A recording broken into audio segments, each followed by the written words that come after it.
news. Let's now turn, as promised, to Richard Burnett, the Chief Executive of the Road Haulage Association. Richard, thank you for being here. I feel very distressed, actually, seeing these people, unable to get home for Christmas. But do we know how many have been able to head to France overnight? Well, I think it's been quite a slow process. I think the testing rate, has been relatively slow.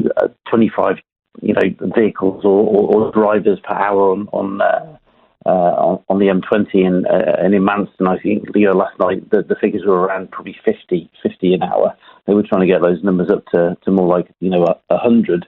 But I think it's like anything when you start a process, you've got the language barrier. It kind of slows things down. So I think there needs to be some real focus in terms of upping those numbers today, and trying to really try and get as many drivers and vehicles across. But it's going to be a long process, Anna. There's no doubt about that. It really is. Yeah, and am I right in thinking that the ports of Calais will close for Christmas later today? If so, what time is that? And is that definitely happening? Because that's going to sort of put a full stop on the whole thing, isn't it?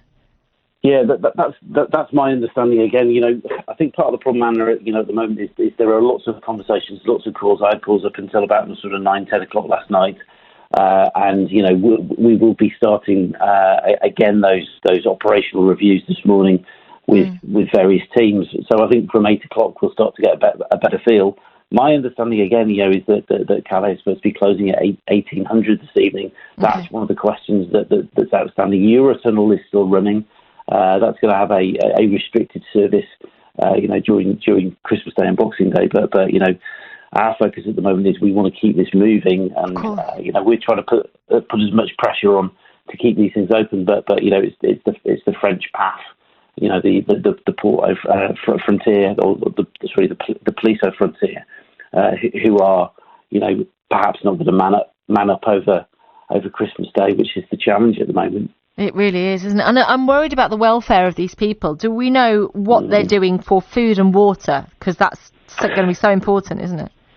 Yeah, well, look, we've put an enormous amount of pressure on government. Just, the planning that's gone behind this is completely unacceptable. And, I had calls with Grant Shapps, yesterday, day before, and we were insistent that we got, welfare and facilities into Manston. I think part of the problem yesterday morning was just the area was so congested, it was difficult to actually get food trucks in. I think there's 20 food trucks in Manston now.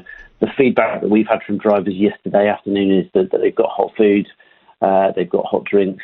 Good. I think the M20 is a slightly bigger challenge. I think that the Army are going to support County Council at some point today to help with drivers on the M20, but this is it's still an unfolding issue, and it's not being supported fast enough. And I think the calls that Kent County Council are making in terms of national support, again we're echoing that to make sure that government are doing everything they possibly can to support these drivers and provide the right welfare. Yeah, absolutely. And we did see some tensions boiling over, didn't we, yesterday? A few scuffles. Yeah. I suppose in one way you can understand it, but it doesn't help, does it? Well, look, it doesn't help, but can you imagine what it's like for these drivers? Exactly. Wanting to get home, to be with their families over Christmas. That frustration of it's a communication as well. The part of the criticism yesterday again was we're not communicating. I don't mean we, but I think the UK government's not communicating well enough with the drivers there, giving them a status, giving them an update. They're sitting there not knowing when, what, or how, and I think that's also part of the frustration. Absolutely. And that's got to improve as well. Yeah, indeed. And we will keep our eyes firmly across that. Let's hope we can get as many as possible home for Christmas, or at least, some decent food and water to take care of them. And just before you go, Richard, we're hearing this morning, aren't we, that a Brexit deal could be in the offing, or we could find out really within the hour, actually, the details. What's your reaction to that? Well, one of relief if we get a deal, because that if we didn't, that would have a massive impact on trade terms, whether it was free trade agreement or WTO. Free trade agreement is clearly going to be a lot better, but I think I still have massive concerns in terms of the UK's readiness. We've been talking about this for some time. Yeah. Insufficient customs agents to be able to do the paperwork, still delays, perhaps vehicles going to the border without the correct paperwork, and creating the sorts of problems that we're seeing, at the moment.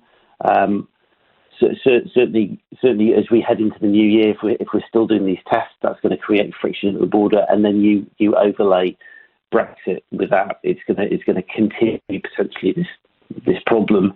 So I think I would hope that part of that deal has an implementation period where the EU actually agree for perhaps 6 months in the same way the UK has, that businesses on both sides of the water get used to these changes. It's a softer approach, but we'll have to wait and see whether or not that's part of what unfolds. We will, yes. The details all still to come, indeed. And Richard, obviously, normally at this point, I'd wish you a happy Christmas. I'm not sure, given the situation, that's appropriate, but I'll wish you a safe Christmas, and let's hope we can get as many drivers home for Christmas as is humanly possible. And thank you for your time this morning. That's Richard Burnett, then, Chief Executive of the Road Haulage Association.